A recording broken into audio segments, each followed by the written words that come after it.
Dan Allah zan iya ganin limamin unguwan nan? Me kuma zai miki? Ina son gobe idan Allah ya kai mu ya daura mana aure a masallacin Juma'a da kai. Ke da wa za a daura muku aure? Ni da kai mana ko baka so ne? Ai a duniya ku biyu na tsana da ke da mijin yake lima. Zan iya kashe ku saboda tsananin ƙiyayyar da ke tsakanina da ku. Baka da hankali Mustapha.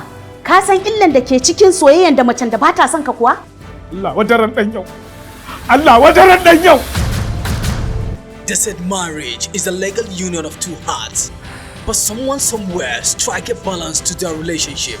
Ni kuma da hakan ya kasance tsakanin ke da iyayenki. Na gwammace na rasa ki a matsayin matata. Ko kana tsammanin cewa zuwa gidanmu da kai shi zai baka lasisin yin aure na? Wallahi ba zan taba gafarta mai yarinyan nan ba. Malam, malam. Yaya za in fara kwantar da hankali na bayan iyayena sun karɓe shi hannu bibbi? Gaskiya ina mai fargaban sanar da ke hukuncin da za mu yanke a kanki. Ba ni ne na haife ki ba. He is in love with her, but never get the love in return. How comes and what a coincidence when a wife murdered her beloved husband? Mustapha ka koma baya. Mustapha na ga maka tsaya inda kake kaka mutu kusa da ni. Kai wani irin tsinanne ne? Maryam, ki aje wukan nan. Duk abin bai kai ga haka ba Maryam kin ji. Maryam ki aje wukan. Anti ba zan taɓa zuba ido ya ci gaba da miki rashin mutunci.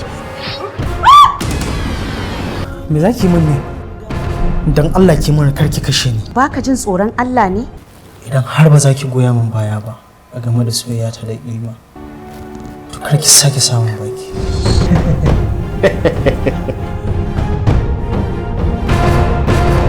Kufina Film Production Abuja presents you the ever since later movie saga called Mijin Gawa, The Deadly Husband. Na sadaukar da lokaci na domin ka samu lafiya. Domin ukubar da nake son nayi maka. Da azabar da nake son ka ji, da hawayen kuma da nake son ya zuba a idanka. Da kuncin rayuwa da nake so ka dandana. Duk ba zai yiwu ba har sai kana da hankali. Da baki so na da kin kashe ni tuni. Rayuwata tana da amfani ne kawai domin tarwatsa taka rayuwa.